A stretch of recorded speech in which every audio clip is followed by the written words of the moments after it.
Good afternoon or good evening, wherever you may be listening to us from here on this big, beautiful planet we call Earth. This is Michael Cross here with another edition of Unlock the Door Radio here on UCY TV Productions.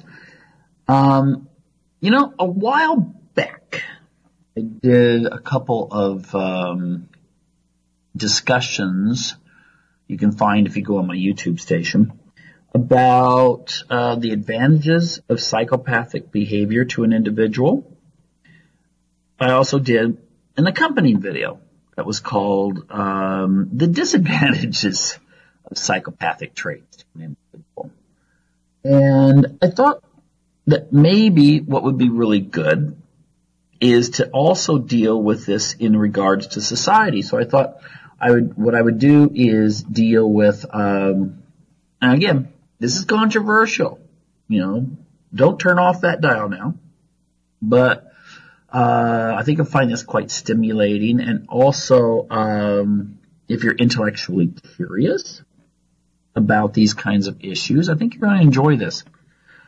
But it's going to be like 10 advantages to society of psychopathic behavior, or having psychopaths in the population. Before I begin, I'd just like to make a plug here, in the spirit of Edward Bernays, make a plug here.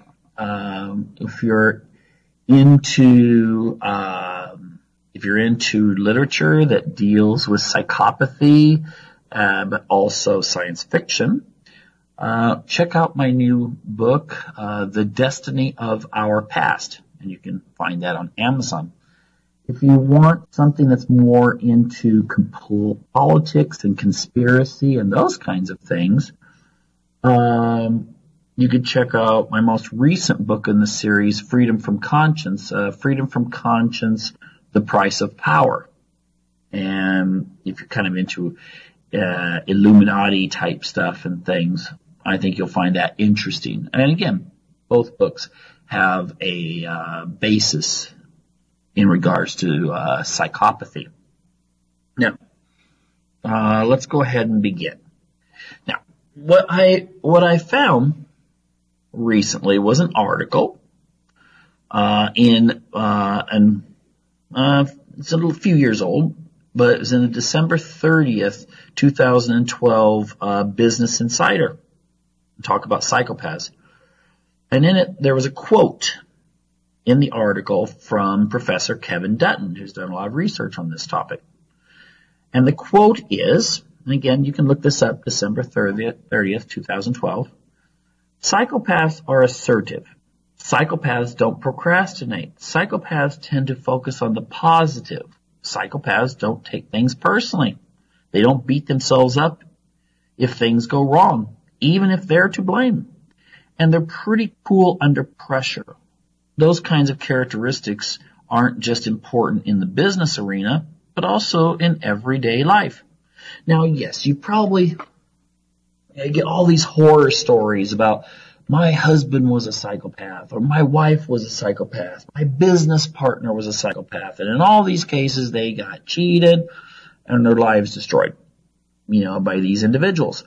I will note, though, that I think there's way more people that get labeled as psychopaths because, you get mad at your ex or your business partner if they do something bad to you. And of course, it's easy to say, they're psychopaths. But it may not actually be in the clinical sense.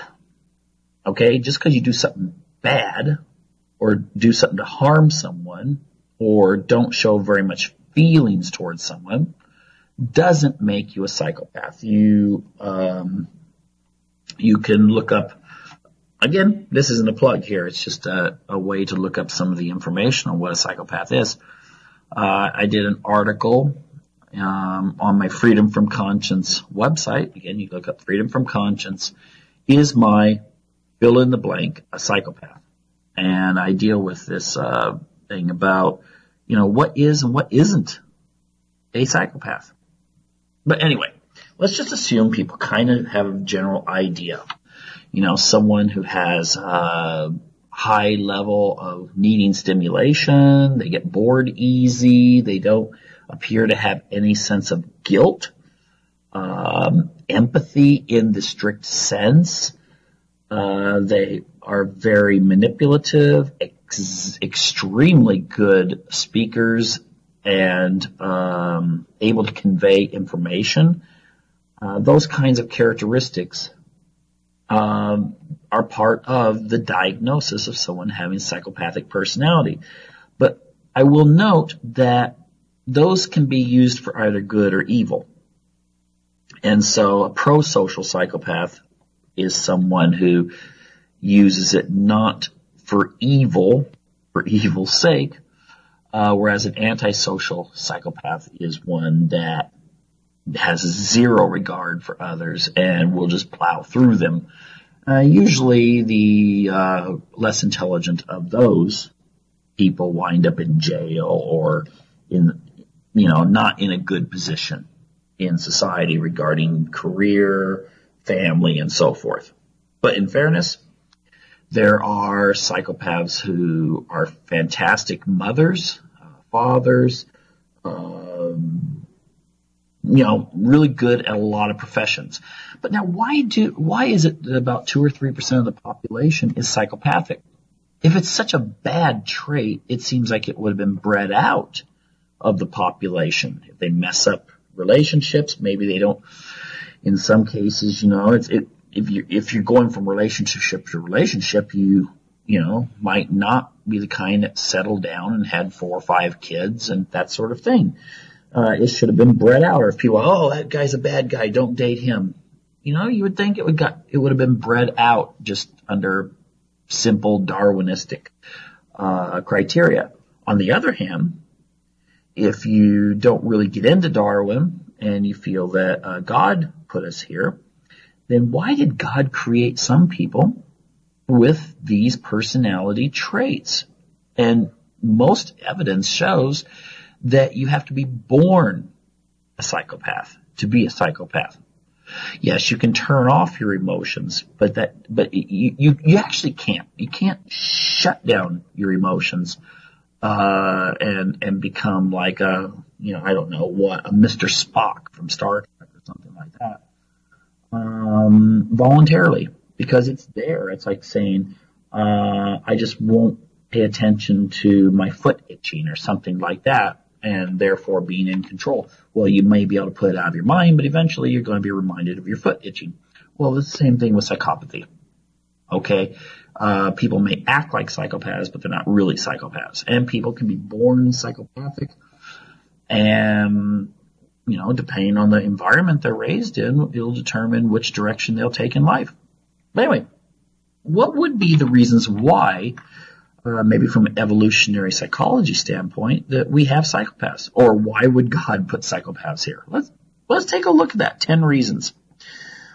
First reason I would point out is that one trait that we associate with psychopathy is a determination that you don't see in regular people. Again, it can be used for good or bad, but I say it's a determination to succeed.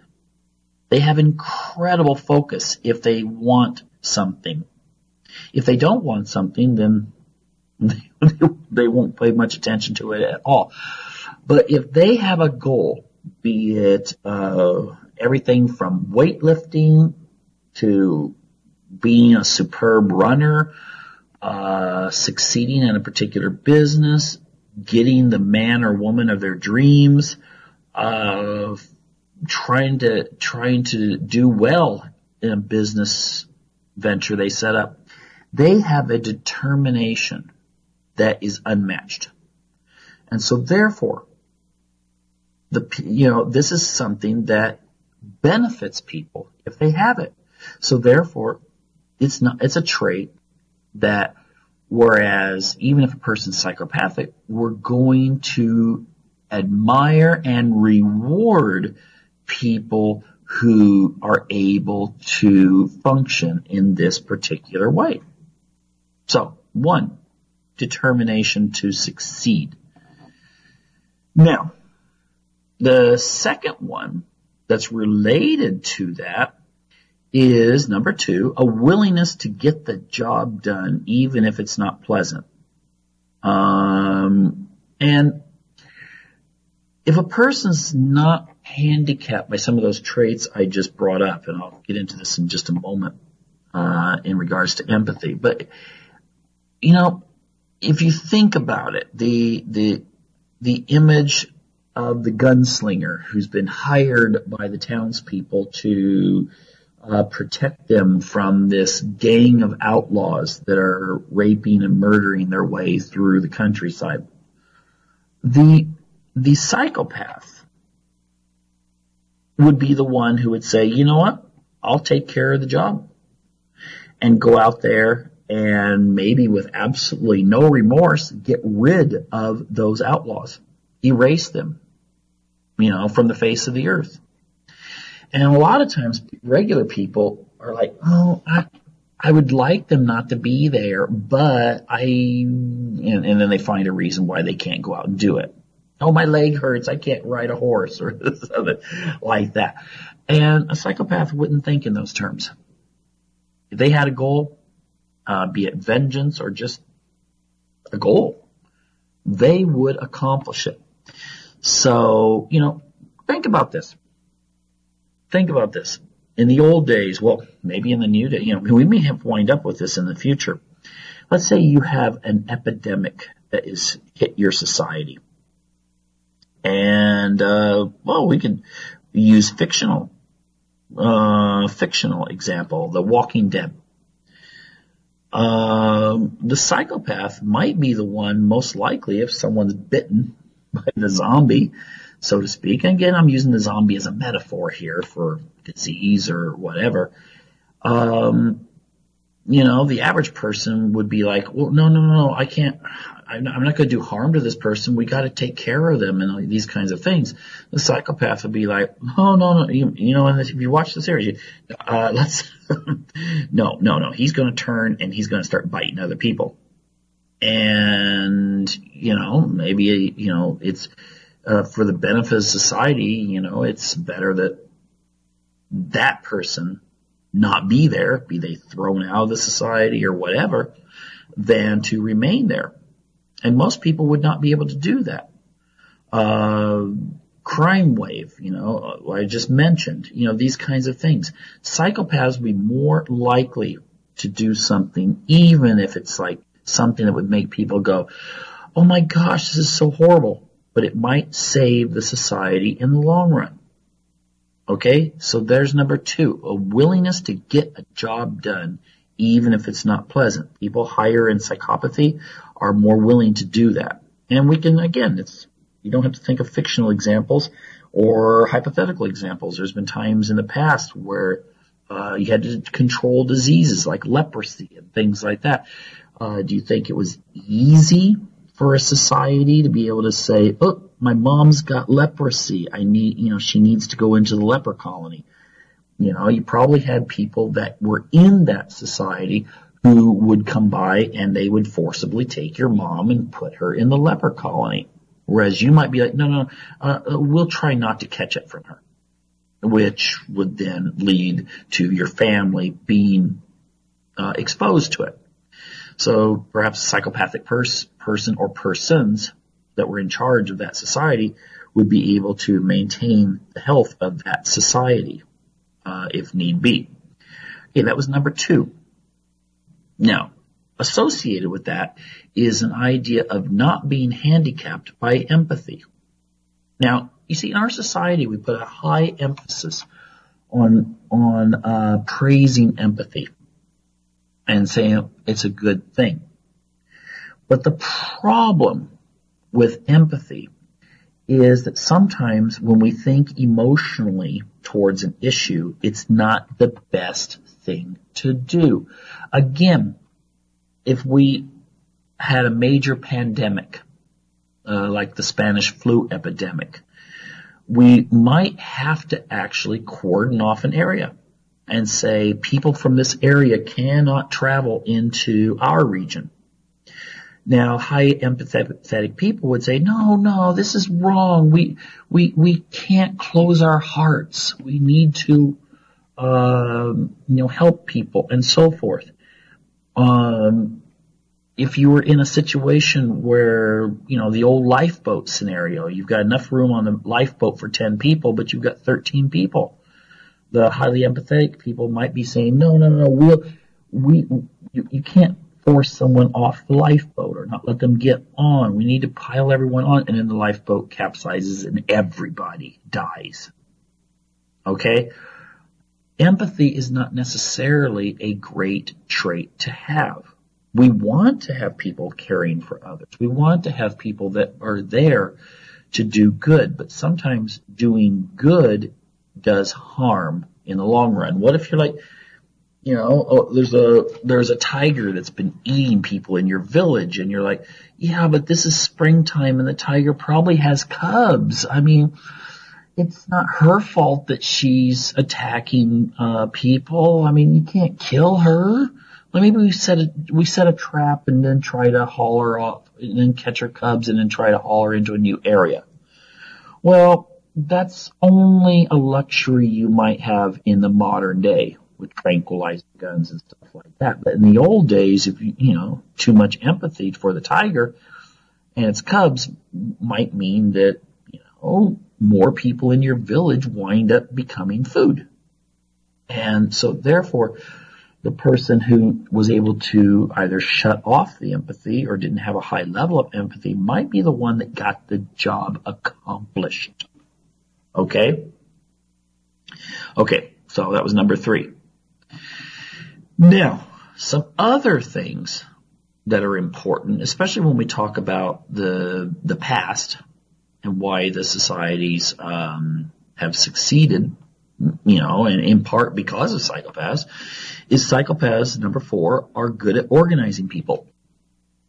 Okay? And, organizing people can mean a whole bunch of different things, but they're usually very persuasive. They're very good at you could say manipulation, because leadership and manipulation are the same word, really. If you look up the definitions, they essentially, even though they usually put a negative context in manipulation, but ultimately it's to get someone to do something that they normally wouldn't do. Okay?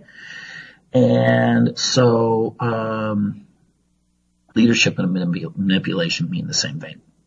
And psychopaths are very good at organizing people and getting people to do things. Yes, they can be pushy. Yes, they can be manipulative. Yes, they can play games. But sometimes that's necessary to elect someone to office, getting the campaign volunteers organized and be able to elect someone, being able to defend your village, be able to do a whole variety of things. Organization of people, even though we may think, but that's, again, we don't like people that force their will on us.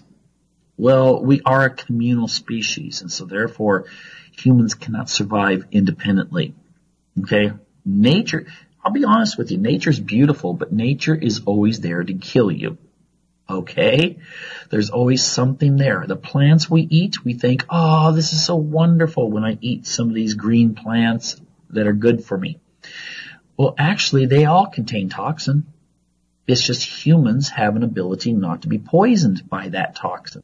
Some plants are a little bit more toxic and they irritate our stomachs, or else we have people that are allergic to them, or whatever. But plants produce natural toxins because they don't want to be eaten. All right? Fruit may be a bit different because you want something to eat the fruit, so then it goes and, does a number 2 somewhere, and that seed is not only put somewhere where it'll grow, but also it gets some fertilization at the same time. But again, humans cannot survive in nature. Okay? Not in a natural state and not alone. We're not suited for it. So the ability to organize people is very important. Number 5, discipline in a society. Throwing someone in jail, even if they have done something bad, is difficult. All right? Executing someone is probably not the most pleasant thing to do. Getting people to do things that's hard, building monuments, whatever, building a dam to protect you from floods. You need to maintain discipline. People will do things for ultimately three different reasons: love, force, and money.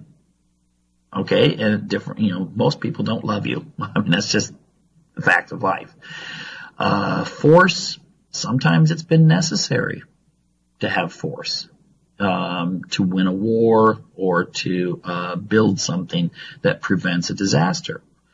Money, well, if it's available, but even them, who's going to be the kind of people that go out and collect the money?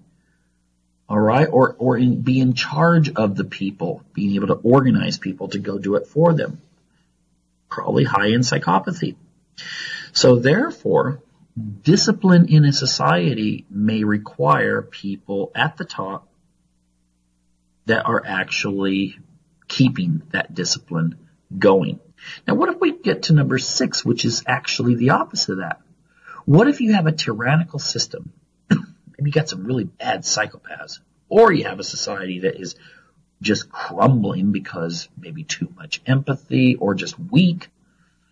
Who's going to run the revolution? Yep, you got it. People that are high in psychopathy.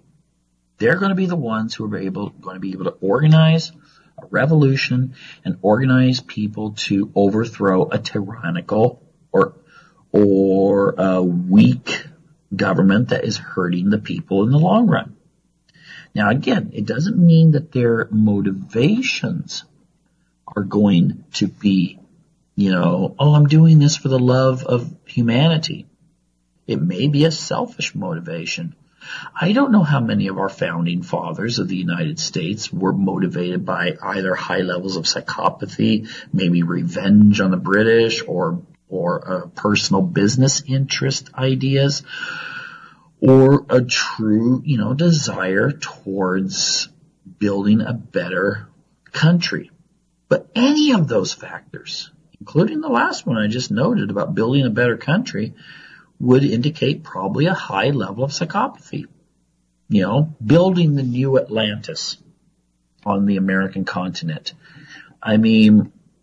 Yes, utopian vision usually requires a certain level of psychopathy because you're not thinking on the level of personal or even family level. You're thinking on a macroeconomic type of platform in which you need thousands, if not millions, of people working in unison. That means force. That means persuasion. That means psychopathy. Okay. And speaking in those same areas, what about war and conquest? I've heard people say, this land belonged to this people, or this land belonged to that people, and maybe they have a right to it or something. Every piece of land on Earth has been taken by whoever's on it today. Okay? Humans migrated. They started out, maybe nomadic. Okay, if you look at the conventional anthropological explanation of human development, you would say that at one time everyone was nomadic until some of them started getting into agriculture and planting plants. Well, that means you had to defend those plants. You didn't want some other group of people walking along going, oh, wow, look, there's some fruit trees, or, oh, wow, there's some wheat growing, or whatever, and taking it. So you had to protect it. You had to use force to protect it. All right? So therefore, you needed some people to organize a society to keep the others out. And that created boundaries. And as time went on, years and years, centuries and centuries, boundaries changed. Maybe your group took over another person's land, or that group took over this part of the land, and so forth. All right? Movement, rearranging the world in regards to ethnic or whatever compositions that have existed throughout the millennium was due to this. And so if you had a society that was like, oh yes, we're just here to be nice, and oh, this is your land, okay, all right.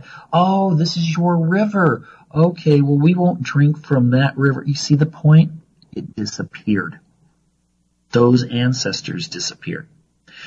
Only the people who were organized and the leadership was willing to organize to the point of war and conquest were the ones who wound up with land and water and the ability to be able to build civilizations. Okay? Again, it sounds bad. You're like, oh my gosh, it doesn't sound very nice. But that's just the way it was, and you could argue still is. Now, another area that I've dealt with, and people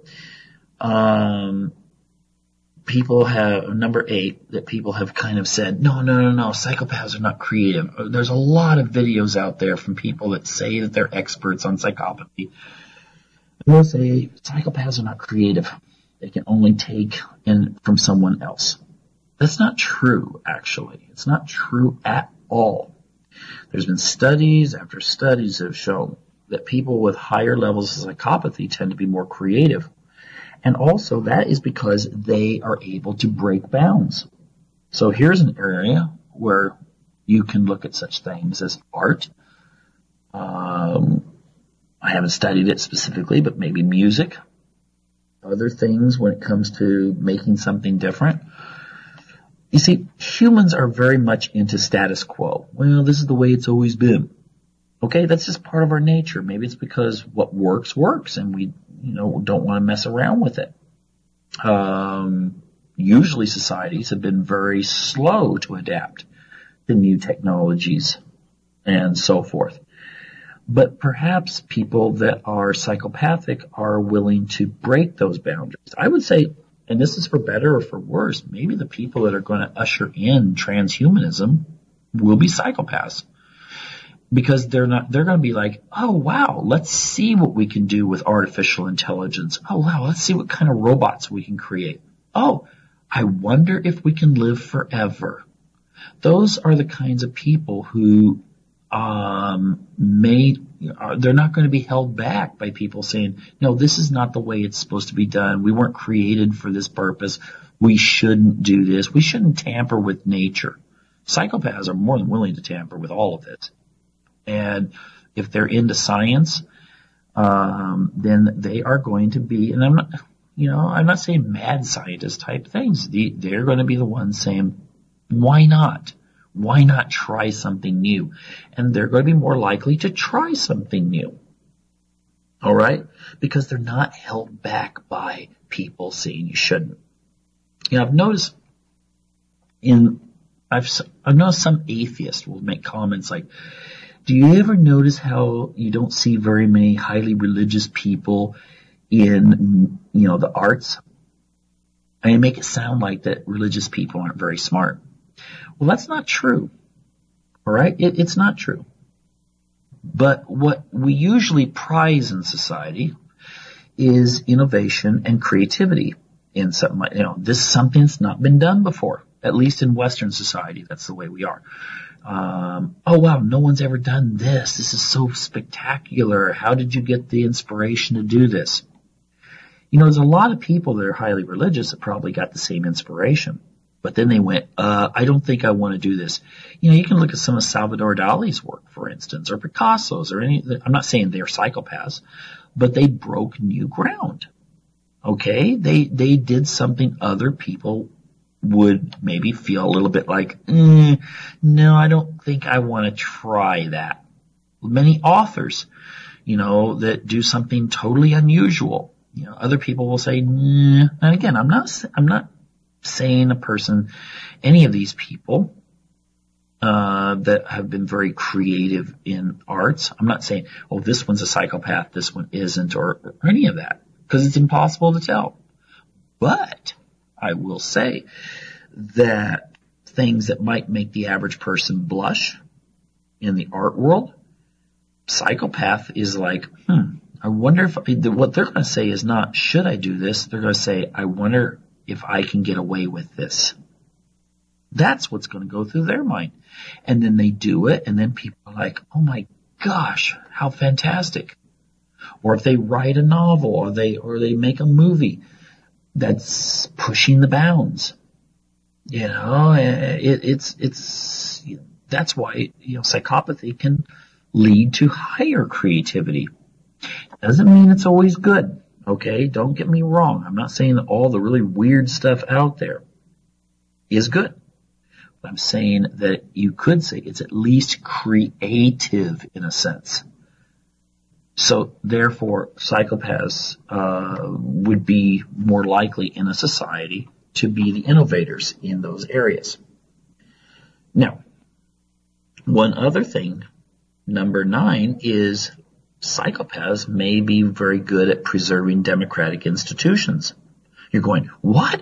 That sounds totally contrary to reasoning. These are people that are power hungry and fighting for power all the time. Well, you know what? The reason why we have a separation of powers in the United States is because our founding fathers recognized that there's always competition.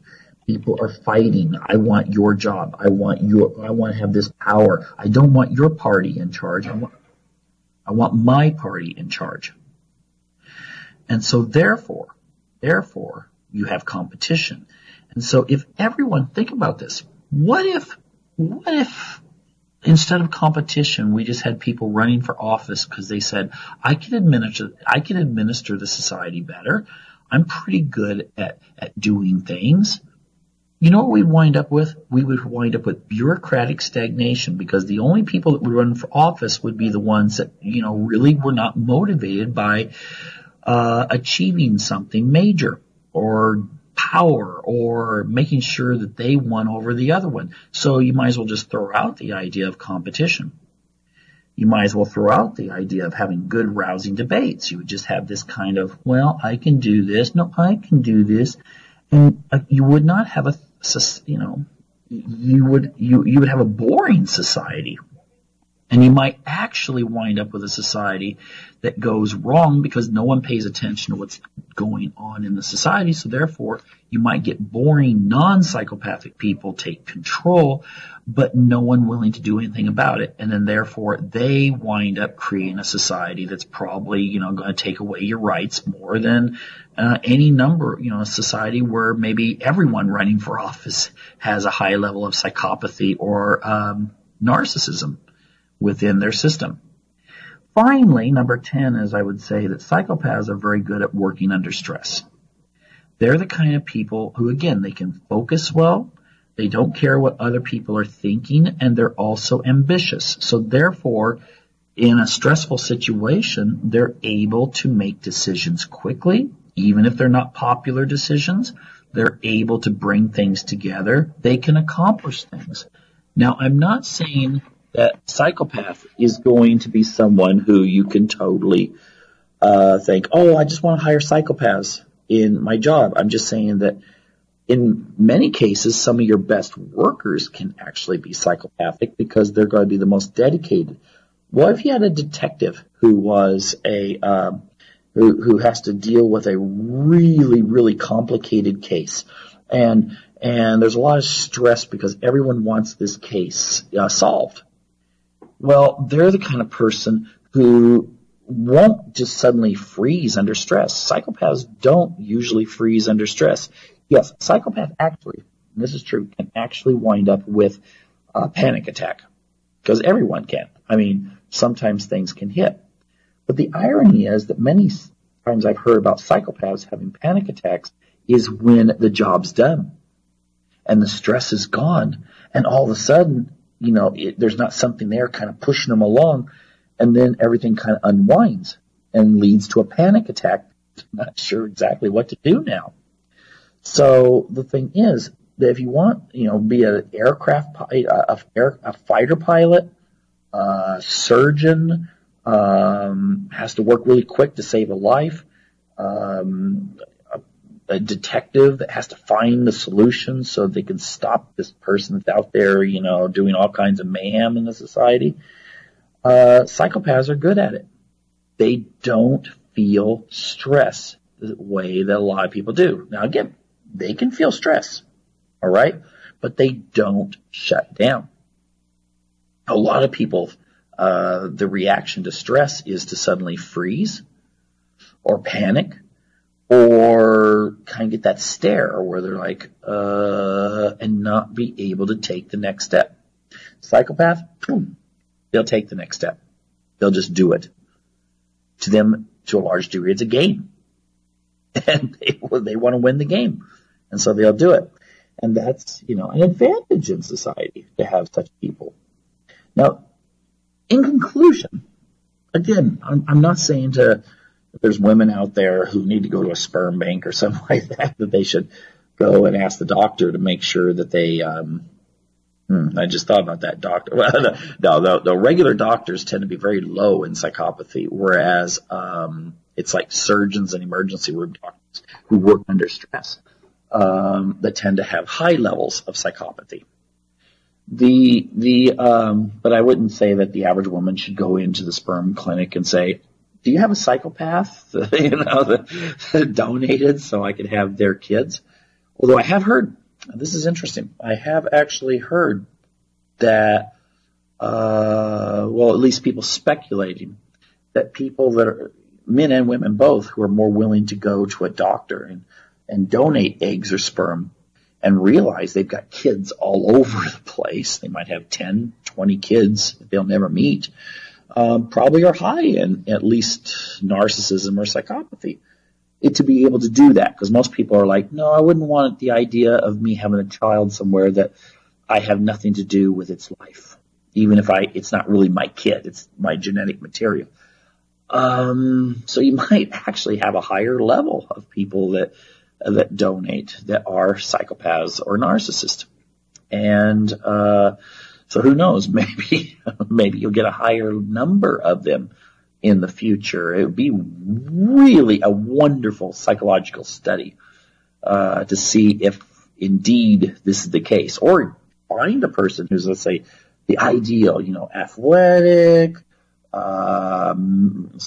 emergency room doctor who's high in psychopathy, have him donate, make, 20 kids, and then follow up 20 years later by giving, seeing how many of those 20 kids wind up as psychopaths. Would be an interesting study. It would be very interesting. At least it would give us some insights into the genetic versus the environmental factors that are involved in psychopathy. But ultimately, I'm just pointing out that there's a reason why this trait has persisted and has survived all of these thousands of years of human history. And it's because there are advantages given at the societal level by having such people. And so, again, it maybe doesn't sound nice. It doesn't sound like, oh, yes, this is so wonderful, let's go hug a psychopath. But it is something that seems to exist in our society and will continue to exist. Today I was in a discussion with an individual, and actually several individuals. We were talking about the whole proxy war thing that's taking place between Iran and Saudi Arabia in the Middle East, and more specifically with the Iranian nuclear deal. Now, I think that ultimately most people are not aware of many of the issues that are related to the Middle East in general. They just think, oh, Middle East, oh, Muslim, oil, that sort of thing. And it goes way, way, way deeper than that, because the Middle East is very similar to Europe. I mean, you could look at Europe and say, the Europeans, some people say, oh, white people or Christians, and that explains it. No, it doesn't explain anything, because there are so many different cultures, there's so many different religious traditions and so forth in Europe. And the same is true of the Middle East. The Middle East is quite complicated, and what's going on right now not only affects that part of the world geopolitically, but it also affects the United States. And so maybe a little bit of background here on what's going on would be necessary. Okay? I'm not going to specifically talk about the Iranian nuclear deal, even though this is what spurred this conversation I was having. Now, why are we not friends with Iran? They're a very cosmopolitan culture. I mean, most people have this, I don't know why it is. Maybe it's because of stupid Hollywood movies or something. But Iran, if you look at a picture of Tehran, I'd venture to say that most people, if you showed them a picture of Tehran, would think, if you don't tell them it's Tehran, would think it was a picture of Denver, Colorado, or Salt Lake City, Utah. Looks a lot the same. It really does. You just have to take a look and see. Very cosmopolitan, advanced infrastructure, a heavy emphasis on mathematics and science and so forth within the culture. But the thing is, we had a little dispute with them. You could go all the way back to 1953 when the CIA overthrew the democratically elected president of Iran, which would lead to the establishment of a monarchy. Pro-Western, I think actually the guy that got overthrown through some really dirty tricks would have been pro-Western too, but we went up with the Shah, and he did a lot of things. Now, one of the things he did was, well, first of all, he was very autocratic. I mean, he did not really put up with any opposition. But at the same time, he was extremely Western and wanted to more Westernize Iran, which maybe he took it a little fast. All right? I mean, Iran in the 1970s was equal, many people said, at least if you were in cities, was equal to being in Italy or France. If you were on the beaches, you wouldn't be able to tell. There'd be lots of people in bathing suits, men and women both together, playing volleyball and that sort of thing. I mean, it was not the Iran of today. But, various forces came together, and you had people that wanted democracy who were starting to take to the streets in the late 70s, and you also had people that didn't want democracy. They wanted to have a Islamic regime. And they, for one reason or another, I've heard various conspiracy theories, even from people who were involved in this in the 70s. But ultimately what happened was the ones who want a theocratic government based on Islamic law were able to win and take over the country. Now, what happened, though, was that when they took over, not only were they negative to the Shah, but when the Shah had left the country and had cancer and wanted treatment, he was allowed to come into America, which infuriated the revolutionary leaders who had taken over. And so that's when they took over the U.S. Embassy and held people there hostages for about a year. And which embarrassed, of course, Jimmy Carter, and they didn't release the hostages until Ronald Reagan was elected. But still, there's been this real negativity to Iran ever since, and much of their military hardware they were only able to replace or repair through third-party countries, because America put an embargo on them when it came to those kinds of things. So there's been this animosity, which in many ways you could argue has only emboldened the hardliners within the Iranian government. Now they have a parliamentary system, but ultimately anything they pass in their parliament is subjected to being vetoed by their religious leaders. So again, it's a theocratic country. Has elements of democracy, but it's still ultimately theocratic. Now, Saudi Arabia, on the other hand, I really encourage people to look up the history of Wahhabism, look up some of the history in regards to the establishment of the royal family there and so forth. It is a monarchy, and quite. It's based on Islamic law as well. But unlike the Iranians, who have the tradition of Shia Islam, Saudi Arabia is Sunni. And maybe in a way that has an effect too, because they're both hardline. But the Saudi Arabians, because they have, Muhammad came from Saudi Arabia, and they have Mecca and Medina there, maybe sees itself as being kind of the defender of the home turf, so to speak, of Islam. Iran, it's Shia. I'm not going to go into the difference between Shias and Sunnis, and so forth, but I think Iran sees itself as being kind of the homeland of the Shias. And there are different religious traditions within them. They both use the Quran. They just have different ideas on who was to assume power after the death of Muhammad. And so this has most of the history of Islam, they've gotten along with each other. In fact, in smaller communities where there's maybe only one mosque, Shias and Sunnis would go to the same mosque. But in recent years, for one reason or another, there has been a rift between the two.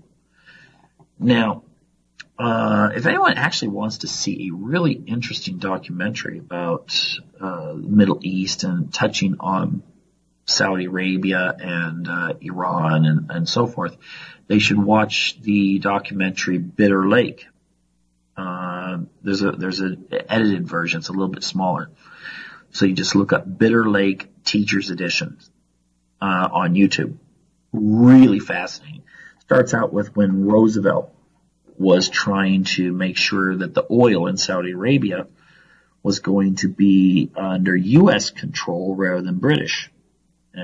Some of the stuff that was done starting around 1945. Of course, the history of the royal family in Saudi Arabia dates back to the British and trying to, that time period when the British were trying to favor certain sides that could then help destabilize the Ottoman Empire during World War I. Really fascinating stuff that people should look up, both there, the history, but also the Bitter Lake thing starts around 1945 and deals with more of the U.S. and British connections to these, developments in the Middle East. A few other things that might be different between the two countries. The Iranians are mostly, bare majority Persians, which makes them Indo-Europeans. Genetically similar to people of Europe, large Turkish ethnic population, whereas Saudi Arabia is Arabic. The Iranians started out as a mixture of Zoroastrian and Christian during the times of Muhammad, but then soon afterwards they were taken over and converted to Islam.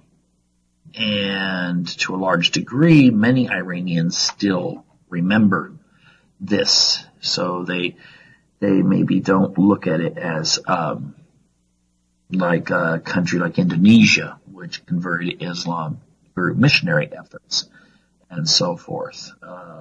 So there's kind of this interesting pull that takes place there. A lot of Iranians are actually quite secular.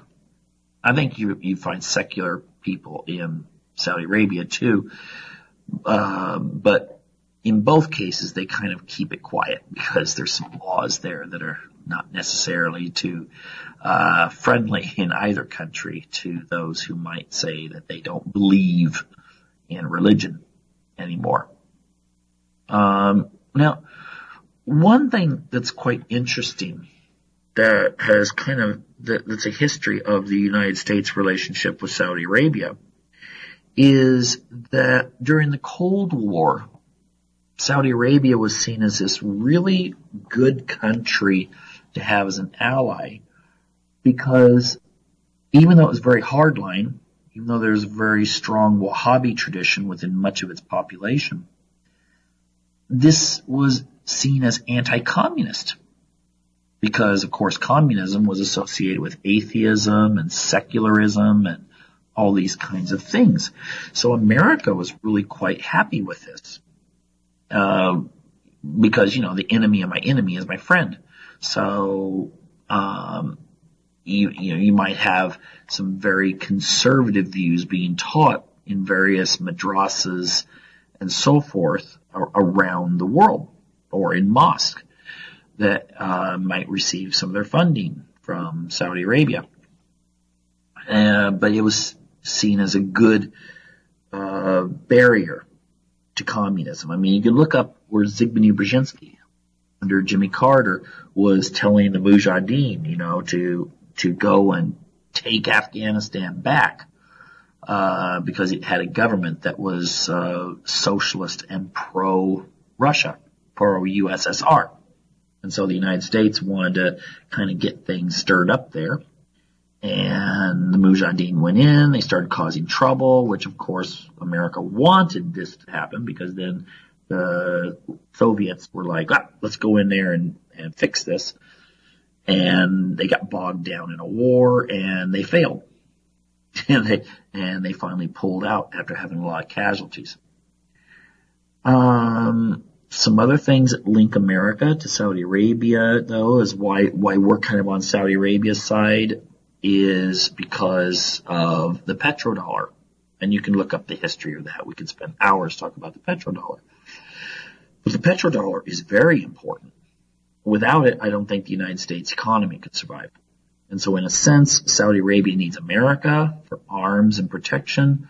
America needs Saudi Arabia for its economy. I mean, look it up. You look up Nixon. You can look up like Nixon, gold standard, petrodollar agreement, and these kinds of things. It's complicated, but it explains a whole lot. And so through the years, America has been very close to Saudi Arabia. There's been a few disputes in regards to OPEC and the 1973, of course, oil embargo, which again you'll find references to if you look up those terms I mentioned. But ultimately, America has been very close with Saudi Arabia. On the other hand, you have the situation with Iran, in which, since 1979, the Iranians gave the United States a black eye, so to speak, and America has not forgiven them for that. So there's a great deal of antagonism there. Now throw into this the fact that Saudi Arabia, I'm not going to say Saudi Arabia is a real close ally of Israel, but I would say that Iran, its rhetoric is more negative to Israel. And so Israel, of course, is worried that Iran could develop atomic weaponry.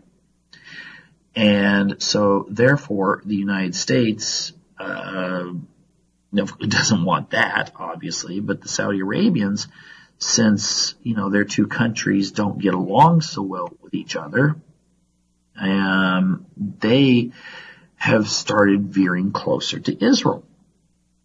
In fact, if Israel was going to fly over and bomb Iran, they would have to fly over Saudi airspace.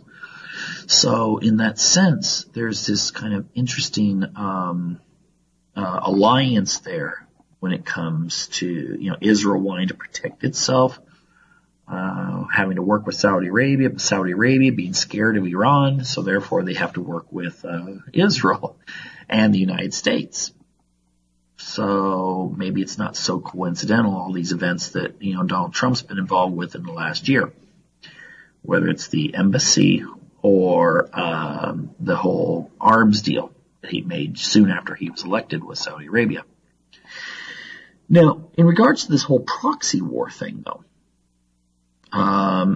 Henry Kissinger if you look up another really good documentary called Hypernormalization, a very good documentary actually, it makes note that a lot of American foreign policy during the Kissinger years was directed at this idea that sometimes you've got to kind of keep the different factions in the region not trusting one another, not unifying with one another. Because they all unified, then of course it makes it more difficult to achieve your political ends.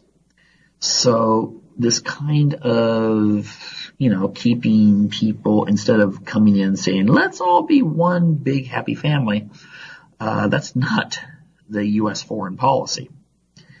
And so ultimately you got a situation where now it's turned into a competition between two major countries, the ones with that seem to have the most influence and maybe the most intact infrastructures and power bases, and that is Iran and Saudi Arabia.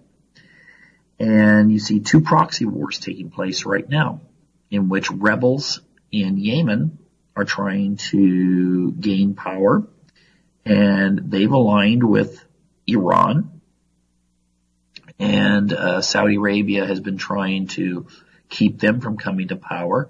But on the same hand, in Syria, you've got a situation where the government of Syria is pro-Iranian. They're both Shias, and there have been Saudis, people from other regions, rich oil countries in that region, who've wanted to overthrow Assad and have assisted elements that have been trying to overthrow Assad. And so, and of course, Iraq is sort of in play, because really it's a very fractured society still between Sunni, Shia, and Kurd. The Shias are pro-Iran, but there's not so much, because they are such a fractured society. It's not exactly like they could mount a unified effort with Iran. The closest that's happened is Iran helping the Iraq government fight off Al-Qaeda and ISIS forces. Now,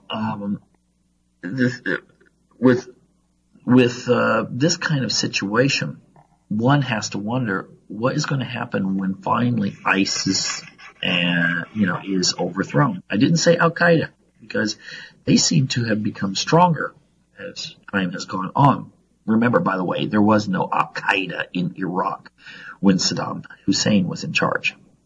It was implied by George Bush, but he never actually came out and said it. It was kind of like, you play around with the truth a little bit and just hope that people will believe your fiction, even though you didn't actually say it. But Saudi Arabia is not going to have much influence in Iraq, but there is this, what's become a big question is what's going to happen in regards to Lebanon, what's going to happen in regards to Syria, and so forth. And this little proxy war that looks very similar to the Cold War, I mean, there's Iranians and Saudi Arabians are not shooting at each other, but they're helping people that are shooting at each other. This could become a very big destabilization of the region. And then you've got some other factors like, what about Turkey? Turkey is a lot of Americans don't have very much knowledge about what's going on in Turkey. They should actually become much more knowledgeable about that, because I think Turkey's going to play a much bigger role in the near future than people realize. But ultimately, that gives you a little bit of the breakdown that's taking place there. This competition that's taking place. And now that Trump's trying to get out of this Iranian nuclear deal, I think this is going to kind of accelerate the tensions in the region, and there could be some problems that could be caused by this, that people are maybe not